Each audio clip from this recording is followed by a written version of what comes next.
Hai guys, perkenalkan namaku Elisa Tanamban Gaul, Prodi FKIF jurusan Bimbingan Konseling.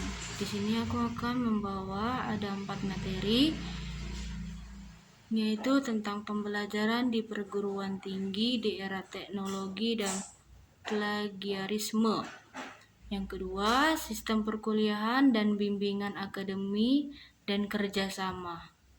Yang ketiga, fasilitas untuk perkuliahan dan mahasiswa. Yang keempat, tugas pokok bagian kemahasiswaan dan alumni. Pembelajaran di perguruan tinggi di era teknologi dan plagiarisme. Terkait plagiarisme, itu adalah pencurian atau melaksanakan tugas-tugas dalam menulis kalimat yang mengambil kata-kata dari orang atau menjiplak, sama saja itu mencuri hasil yang tidak sengaja atau tidak dapat dianggap sebagai jiplakan.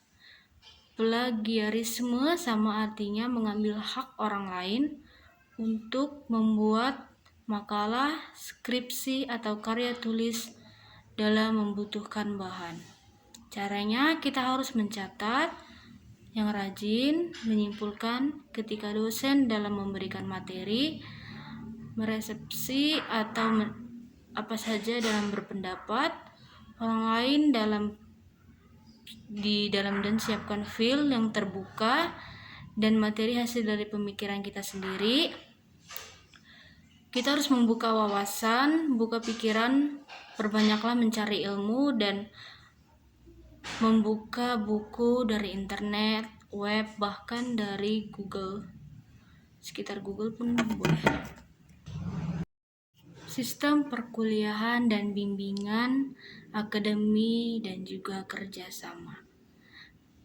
Kemampuan akademi adalah emosi yang tidak terkendali atau stabil dan tidak stabil dalam kondisi sosial kita masing-masing dan dalam kesiapan mahasiswa atau belumnya. Karena sudah terlihat mana anak yang serius, mana anak yang tidak serius dalam perkuliahan, dalam menyelesaikan bimbingannya bersama dosen. Yang kedua itu pemulihan atau interaksi sosial. Itu juga adalah pembelajaran yang semua hilang ketika kita daring. Yang kedua itu bagaimana terujinya kurikulum kalian yang mengalami daring. Semua ini itu bisa masuk atau balik itu ke prodinya atau secara keseluruhan. Fasilitas dan kuliah untuk mahasiswa itu ada 2, yaitu tempat parkir terpadu dan GSG. Kalau tempat parkir terpadu itu kita bisa secara langsung bertemu, bahkan bertemu sapa dengan orang yang kita kenal maupun yang tidak kenal, dan juga bisa membantu anak yang berkebutuhan khusus atau yang mempunyai anak istimewa, itu khususnya untuk tunanetra, tunarungu, dan juga tempat kita mampu beradaptasi dan menjadi orang yang lebih berguna. Tugas pokok bagian kemahasiswaan dan alumni. Yang pertama yaitu pelaksanaan layanan pembinaan minat atau bakat kita.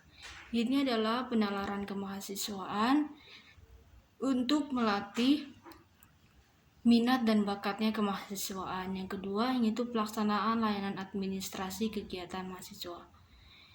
Ini dalam sehubungan ini karena mahasiswa mempunyai prestasi-prestasi yang bagus dan menjulang, mereka patut untuk mendapatkan apresiasi.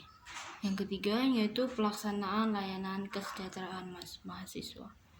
yaitu tentang BPJS, di mana kemahasiswaan atau perguruan tinggi yang mahasiswanya sedang mengalami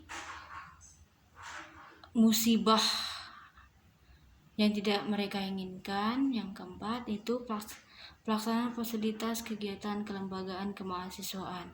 Itu fasilitasnya apa? GSG,